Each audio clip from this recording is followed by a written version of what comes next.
The summer heat in El Paso, Texas, carried a kind of silence that felt deliberate, like the city was holding its breath. The desert shimmered gold under the evening sun, and the air smelled faintly of dust, engine oil, and something else, danger, hiding in plain sight. Clara Hayes didn't believe in fate. She believed in decisions. In surviving. In starting over. She had done it once before. New name, new city, new job, but the ghosts of the past had a way of following her, whispering from the edges of every quiet room. That night, she was behind the bar at El Giedo Rojo, a small cantina tucked between a pawn shop and an auto body garage. The place was loud, full of laughter, music, and smoke. But beneath it all ran an invisible current, men who never removed their jackets, who watched the door too often, who spoke softly into phones and slipped bills into back pockets. She'd learned not to ask questions. But then he walked in. It wasn't just his presence, it was how the room reacted to it. The laughter dimmed, the poker game paused, the bartender beside her straightened unconsciously. Even the jukebox seemed to skip a beat. He moved with the quiet certainty of a man who had never been told no. Tall, composed, wearing a white shirt open at the collar, sleeves rolled to his forearms. A thin scar traced his jaw, faint as a memory. His eyes, deep gray, unreadable, swept the room before landing on her. He smiled. Slow and deliberate. "Whiskey," he said, voice smooth but low, carrying an accent she couldn't quite place. South Texas, with a hint of something older. Clara nodded, pouring the drink without meeting his gaze. She'd seen his type before, men who took what they wanted and paid in silence. But when he handed her $100 bill for a $10 drink, she finally looked up. "You planning to buy the bar or just the bartender?" The corner of his mouth curved. "Depends on which one's for sale." She gave a small, humorless laugh. "Neither." He studied her a moment longer, like he was reading something on her face no one else could see. Then he lifted the glass, took a slow sip, and said, "Good answer." His name, she learned later, was Dante Morales. He came in again the next night. And the night after that. Sometimes he sat at the bar and said nothing for an hour. Sometimes he told her small things, where he'd traveled, what music he liked, how he hated the smell of tequila but drank it anyway because it reminded him of home. He never asked where she was from. Never pushed. Never crossed the invisible line she drew around herself. It was easy to let him stay. He was dangerous, but not in the way she was used to. His danger wasn't loud. It was patient. It waited. And she, despite everything she'd promised herself, found herself waiting too. 2 weeks passed before she saw him outside the bar for the first time. It was near midnight. She'd locked up early, walking through the quiet back streets to her small apartment above the laundry shop. The heat of the day lingered in the pavement. When she turned the corner, she saw him leaning against a black car parked beneath a flickering streetlight. "Following me now?" she asked, trying to keep her voice steady. "Not following," Dante said. "Waiting. For what?"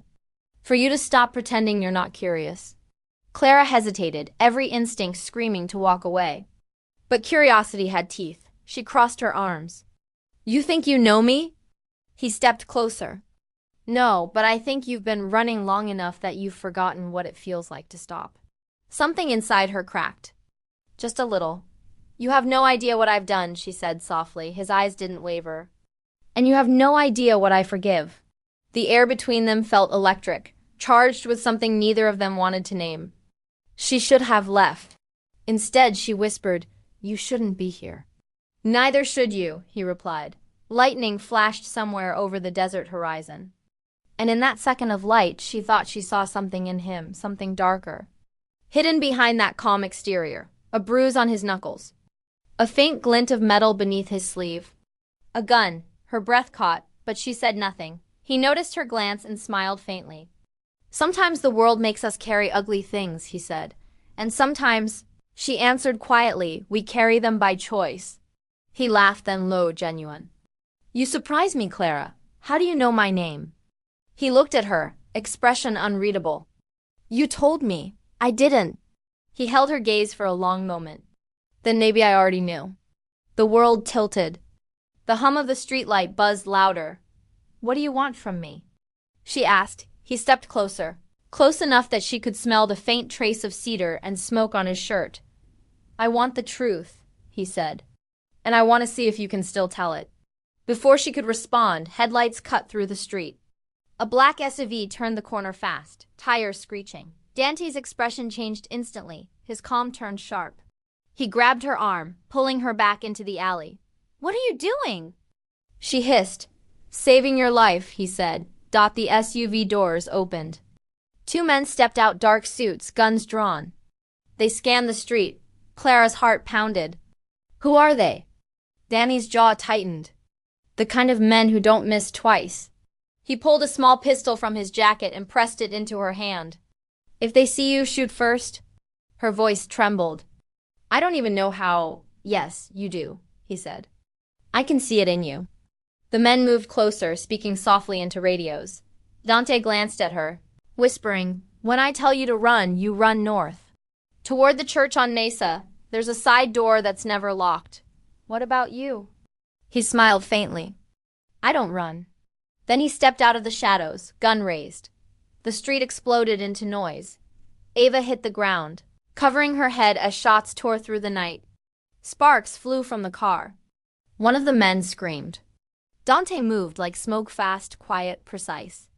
When the gunfire stopped, only silence remained. He turned back toward her, blood on his sleeve. You okay? She nodded weakly. Good, he said. Because they'll send more.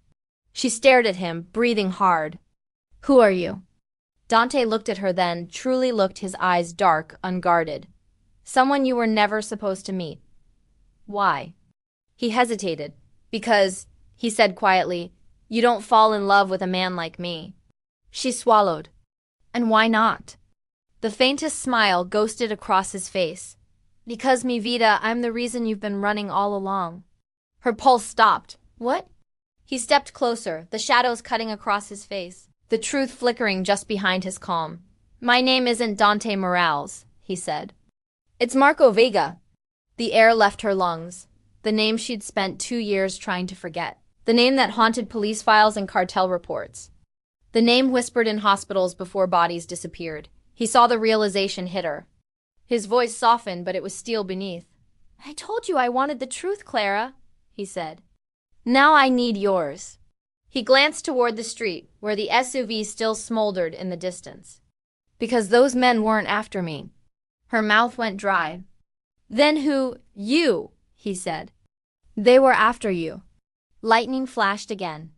Thunder rolling over the desert, and in that blinding white light, the lie she'd been living began to crack wide open. By dawn, the desert had swallowed the blood. The only traces left of the gunfight were the 2 bullet holes in Clara's wall and the faint smell of smoke, clinging to her hair. She hadn't slept. She sat on the edge of her bed, hands trembling around a half-empty glass of water. Her thoughts racing in frantic loops. Marco Vega. She'd heard the name before years ago. Whispered across police radios and in the trauma bay of the hospital where she used to work in San Antonio. He was the myth they used to scare new nurses. The man whose name could clear out an entire emergency room. Now he was sitting in her kitchen, calmly stirring sugar into his coffee. Do you always make yourself at home in the houses of the people you terrorize? She asked. He didn't look up. Only when they've already been compromised. She blinked, exhausted. Compromised? I was pouring drinks at a bar, not selling state secrets. He finally turned, gray eyes sharp.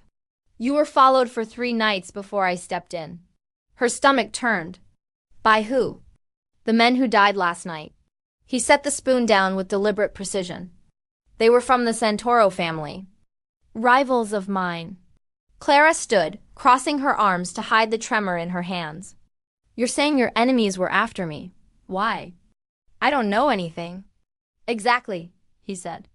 That's what makes you dangerous. She laughed bitterly. You're insane. He watched her carefully, as if waiting for her to break. You've been using the name Clara Hayes for 14 months. Before that, you were Rachel Carter, registered trauma nurse, San Antonio Memorial Hospital.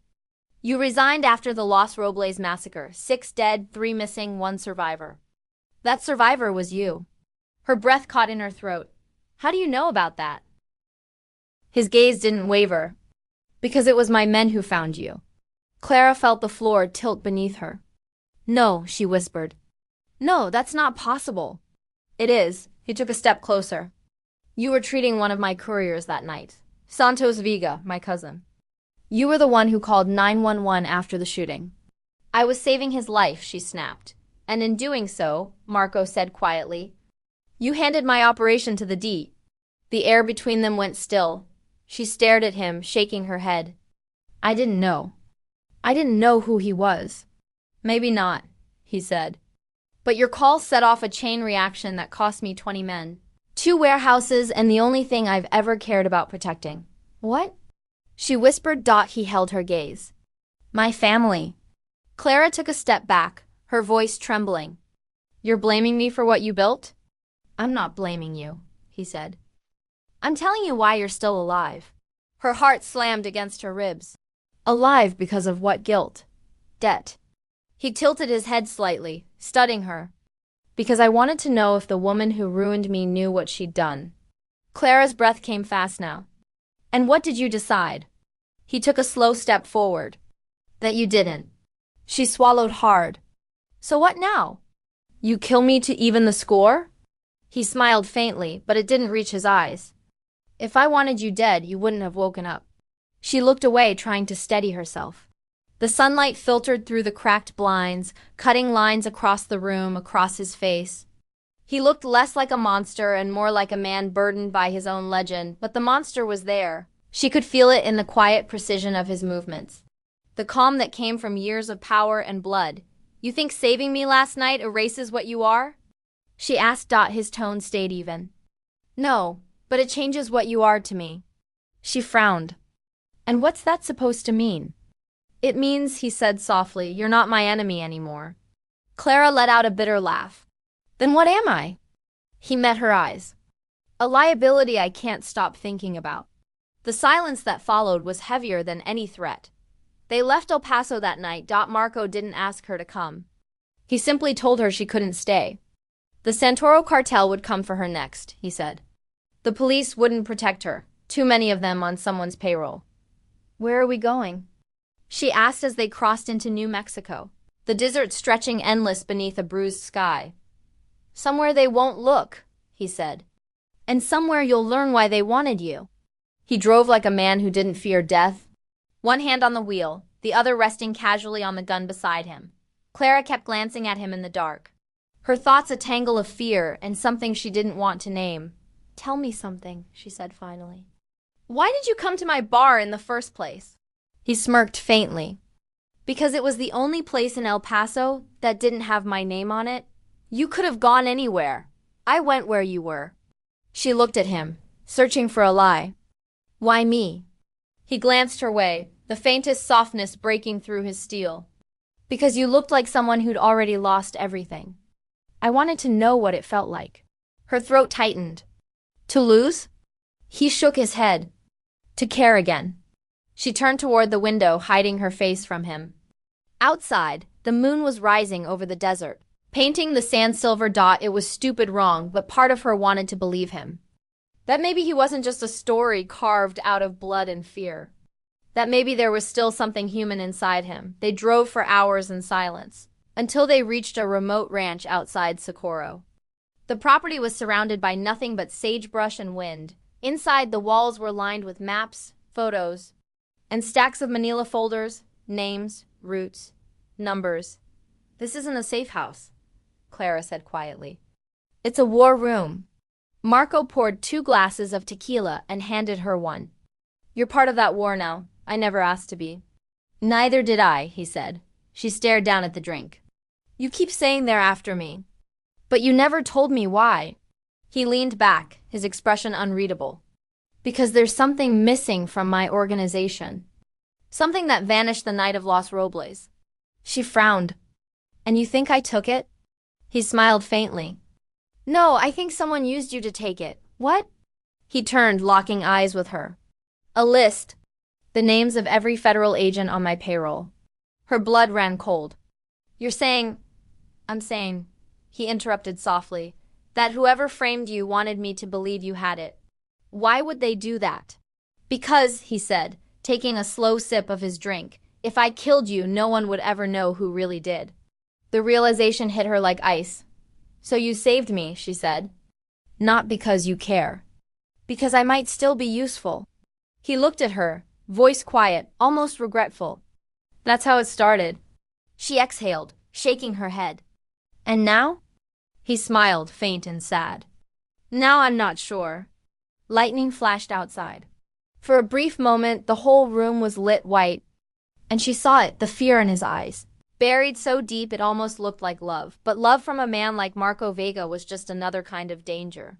The next morning, Clara woke to the smell of coffee and the sound of a truck pulling up the long dirt road. She walked to the window. Two black SUVs.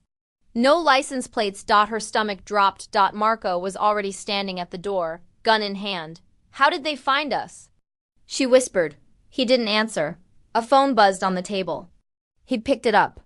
A message flashed on the screen. You can't hide her forever. Brother. Marco froze. Clara looked at him, confused. Brother? He lowered the phone slowly, his voice tight. It's from Adrian Vega. Her pulse quickened. You have a brother? He nodded once. Half-brother. Half-brother. And if he's texting me? He chambered around, eyes cold as steel. Then he's already here. The wind outside the ranch howled through the desert grass, carrying the sound of distant engines. The kind of sound that told you exactly how little time you had left. Clara's pulse pounded as Marco checked the windows, each movement deliberate and silent.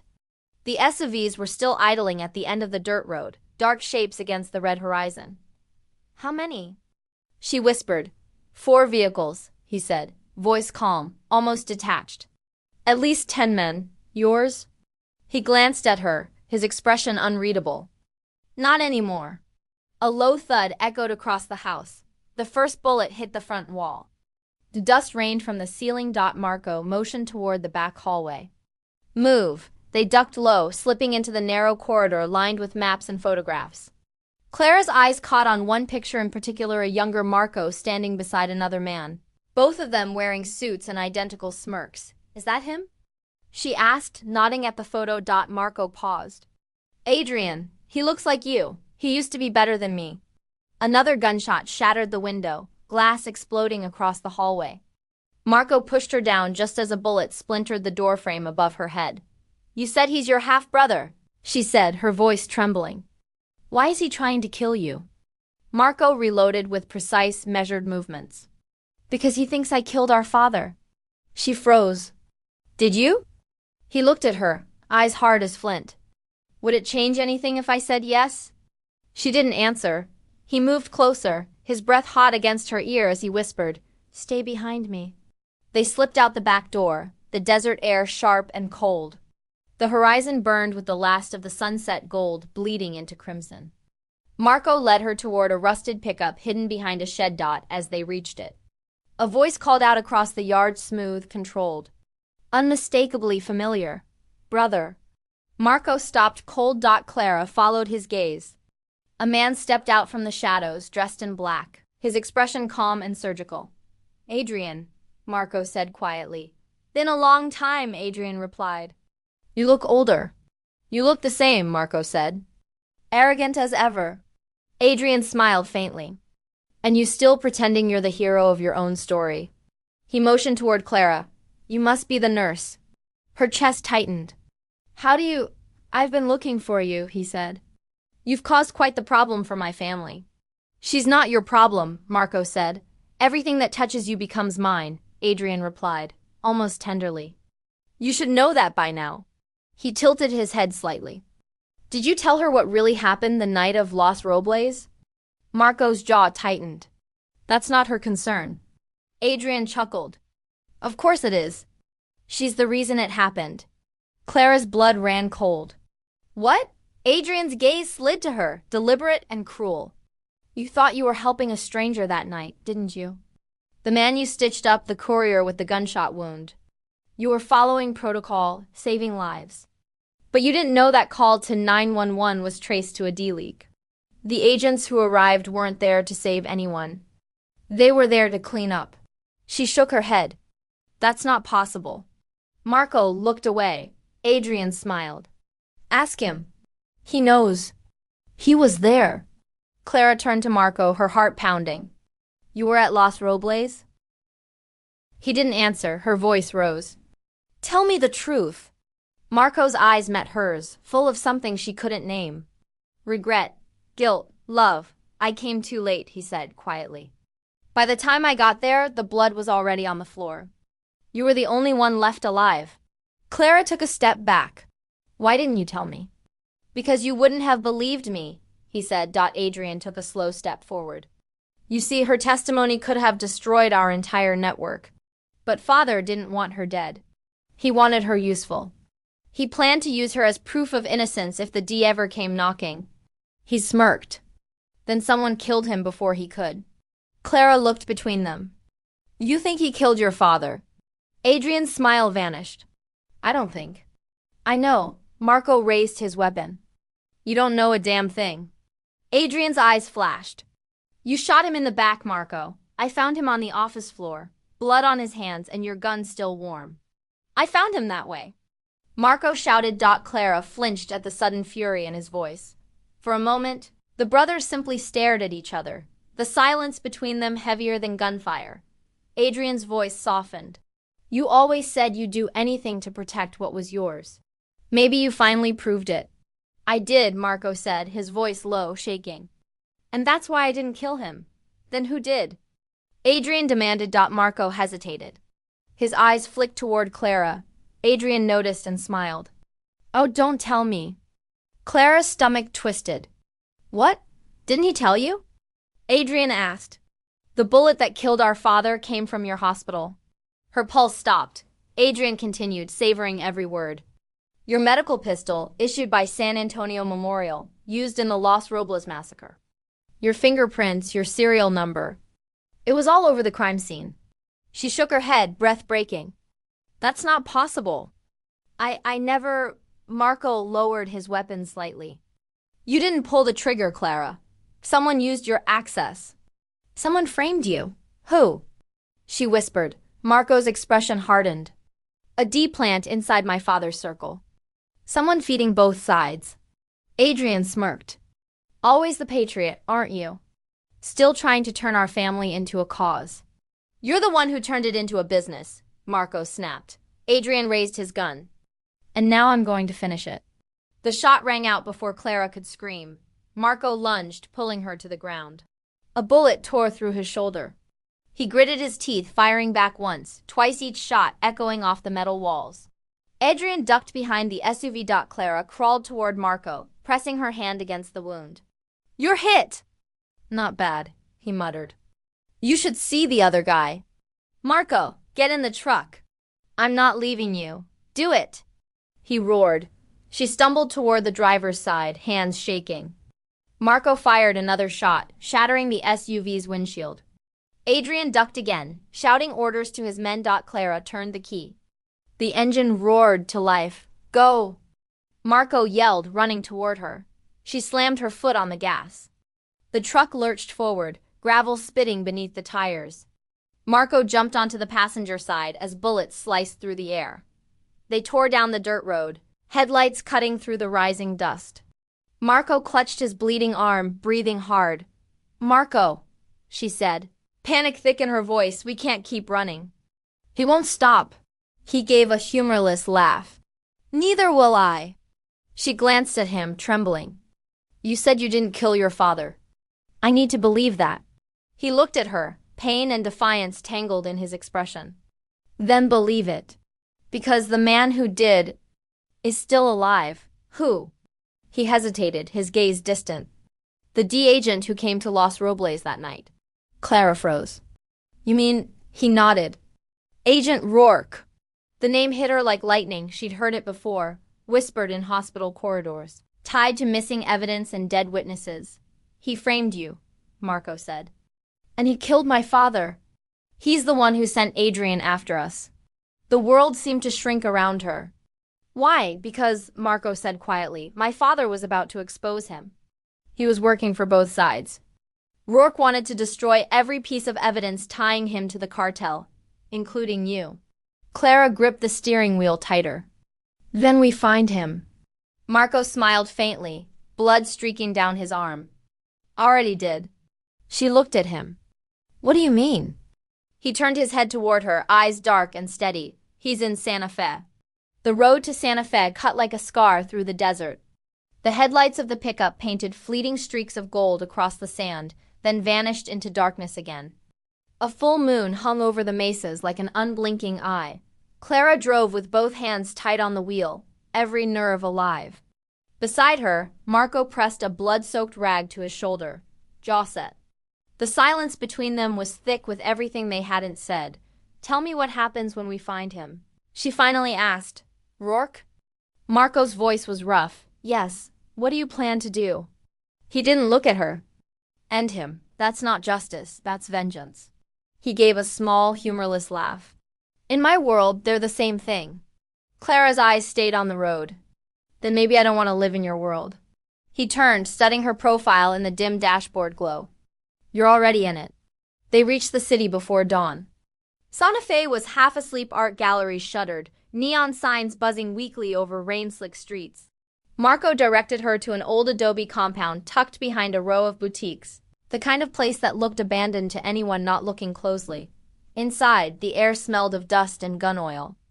Maps and photographs were pinned to the walls. Every line pointed to a single name scrawled in red ink, Rourke. Clara stared at the photos, D-badges, border patrol convoys, even medical records from her old hospital. You've been watching him for years, she murmured. Marco sank into a chair, wincing. Waiting for proof. Waiting for someone who could help me get to him without alerting the agency. Someone like me. He met her gaze. He used you, Clara. He used us. If we don't stop him, this never ends. She hesitated. And if we do? Then you get your life back. She studied him for a long moment, the storm outside pressing against the windows. And you? Marco's mouth curved, weary and sad. Men like me don't get to keep what they ruin. They spent the next day in tense silence, waiting. Marco cleaned his weapons while Clara scoured Rourke's digital footprint, emails, burner phones, financial transfers. Every thread led to the same place. A storage facility on the outskirts of the city. By evening, the storm had broken.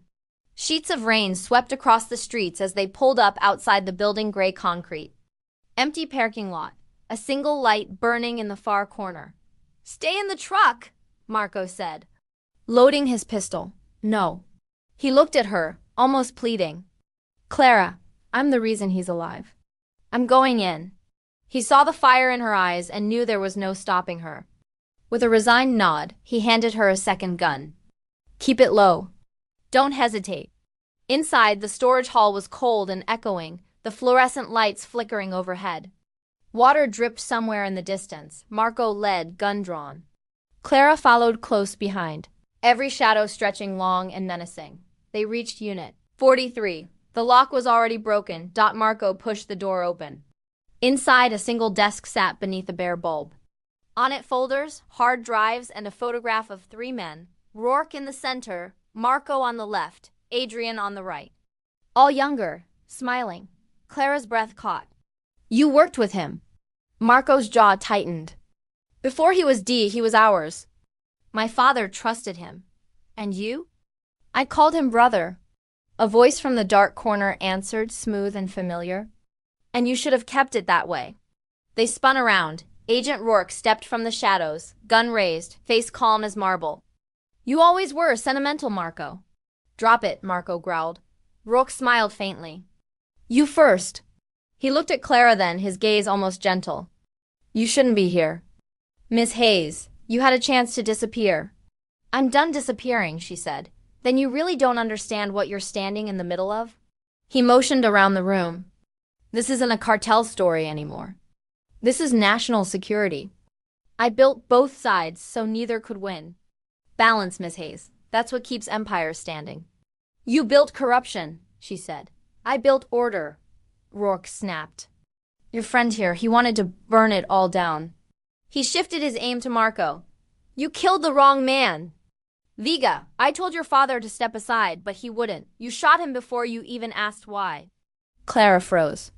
He's lying. But Marco's face went pale. You told me he betrayed us. I told you what I needed to. Rourke said. And you believed it. The truth settled like poison in the air. You used me, Marco whispered. I used everyone, Rourke said simply. Including her. He raised the gun toward Clara. Now hand me the drive and maybe I'll let you both walk out. Clara's heart slammed in her chest. What drive? Rourke's smile widened. The one you don't even know you have. Marco moved fast, shoving Clara behind him as a shot rang out. The bullet tore through his side. He staggered but didn't fall. He fired back, shattering the bulb overhead. The room plunged into darkness. Run. He hissed, but Clara didn't move. She could hear Rourke circling them in the dark, his footsteps soft, deliberate. You never learn. Viga! Rourke's voice echoed. Every woman you touch ends up bleeding. Clara grabbed the fallen flashlight, flicked it on, and hurled it across the room. The beam swung wildly, catching Rourke's reflection in a cracked mirror. She fired. The bullet struck him in the shoulder. He dropped the gun, collapsing against the wall. Marco stepped forward, breathing hard, blood soaking his shirt. He aimed his weapon at Rourke's head. For my father. Do it, Rourke spat, laughing. And you become me.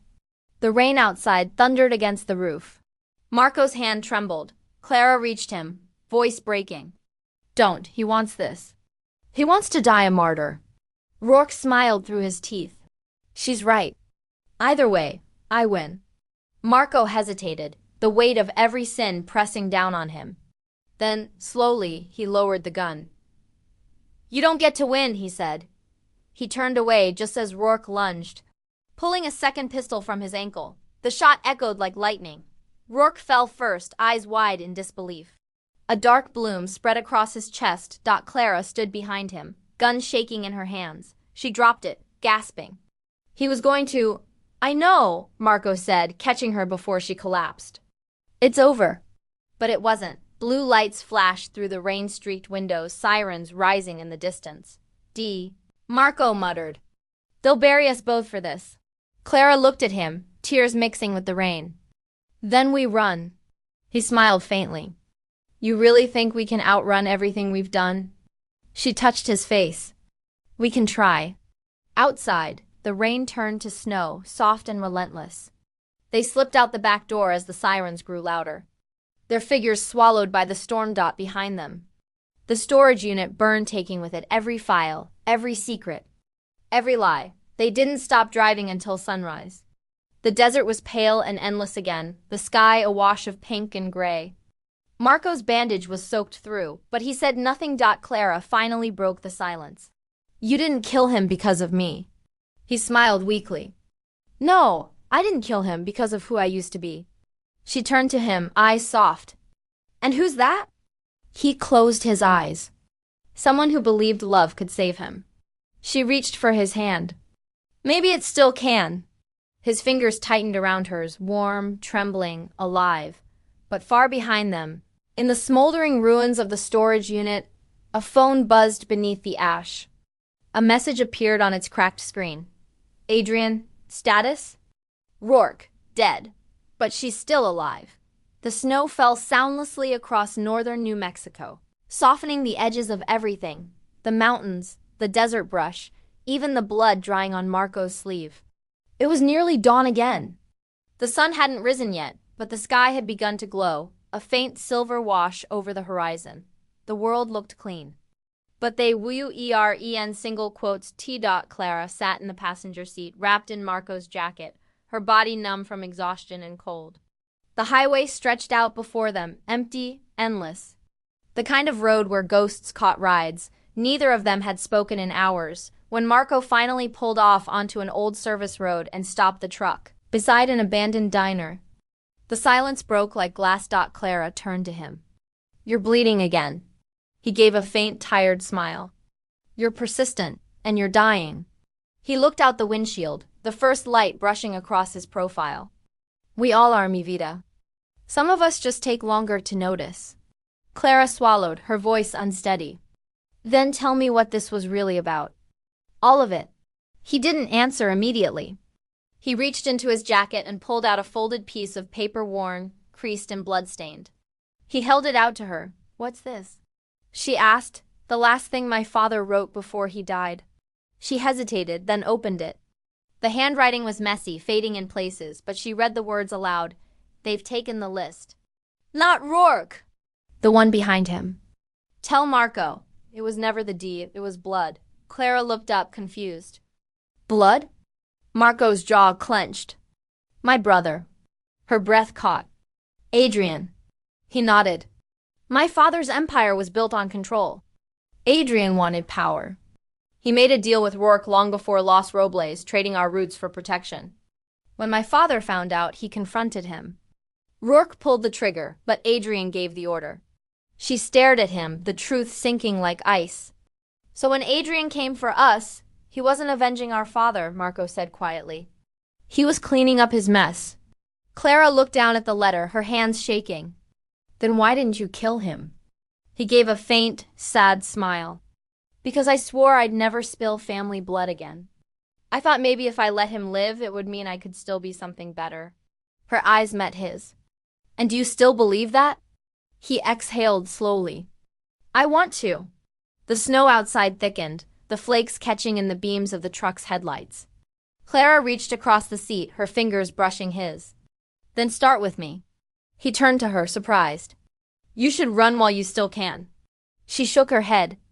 I've been running for years. Maybe I'm done. For the first time, Marco looked at her not as a weapon or a witness, or a reminder of his sins, but as something he didn't think he deserved, forgiveness. He leaned forward, just enough that she could feel his breath against her skin. You know, he whispered, I never lied about one thing. What's that? He smiled faintly. The way I looked at you. Then he kissed her. The world outside seemed to stop, the storm. The silence, everything, and for a moment, it felt like maybe two broken people could hold each other steady long enough to feel whole. But then the headlights cut across the snow. Clara broke the kiss first, her eyes widening. Marco. He turned. Two black SUVs were rolling up the hill, tires crunching through the snow. Marco reached for his gun. Adrian. Marco, don't. He opened the door and stepped into the cold. Stay in the truck. Marco! She shouted, but he was already walking into the falling snow.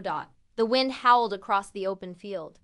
Adrian stood beside the SUVs, coat flapping in the storm. A pistol in his hand. Still breathing, he said when he saw Marco. I'm impressed. You should have left it alone, Marco said. I tried, Adrian replied. But Rourke didn't know when to stop talking. So you killed him? Adrian's smile was thin.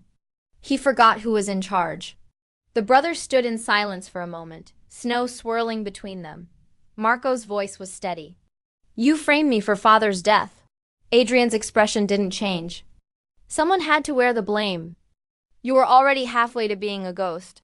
You betrayed everything he built. Adrian laughed quietly. He built a prison, Marco. You just learned to decorate your cell. Marco raised his gun. Then this ends now. Adrian didn't flinch. Do it. Put another ghost in the dirt. The storm raged harder, wind screaming through the valley. Marco's finger hovered on the trigger, hesitant, trembling. Then another voice cut through the wind. Stop! Clara stepped out of the truck, snow soaking her jeans, the gun from the glove box shaking in her hand. Clara, don't! Marco shouted. She kept walking. You think killing each other fixes anything? You think your father wanted this? Adrian laughed. Sweetheart, you don't know what our father wanted. She leveled the gun at him. No, but I know what he deserved. Adrian's smirk faltered for the first time. You won't shoot. Her hands were steady now. You'd be surprised what I've learned. For a moment, all three of them stood there. The snow, the silence, the ghosts of every sin they'd tried to outrun, until the air cracked with a single shot. Adrian's eyes went wide. He stumbled backward, a red bloom spreading across his chest. Behind him, one of his own men lowered his rifle. Orders, boss, the man said coldly. You said if you ever turned on the family. Adrian fell into the snow, eyes open, breath gone.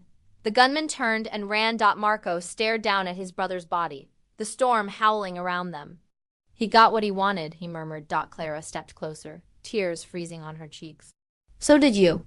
He looked at her, the weight of years in his eyes. You don't understand. In our world, you can't kill the monster and walk away clean. You become it. She reached for him, gripping his hand. Then let's leave that world behind. For a moment, it seemed like he might believe her. Then, faint and distant, they heard it, the rising wail of sirens. Growing closer through the snow. Clara turned. How? Marco's gaze drifted to his pocket, to the phone he hadn't turned off. Adrian's men. They sent our location. You have to go, she said. He shook his head. No, they'll never stop if I'm alive. Marco, please. He smiled faintly. You said you were done running. Then prove it. Before she could speak, he pressed something into her hand, a small flash drive, cold and silver. It's everything. Names, routes, money trails. Give it to the right people. She shook her head, tears falling. You come with me. He stepped closer, his voice barely a whisper.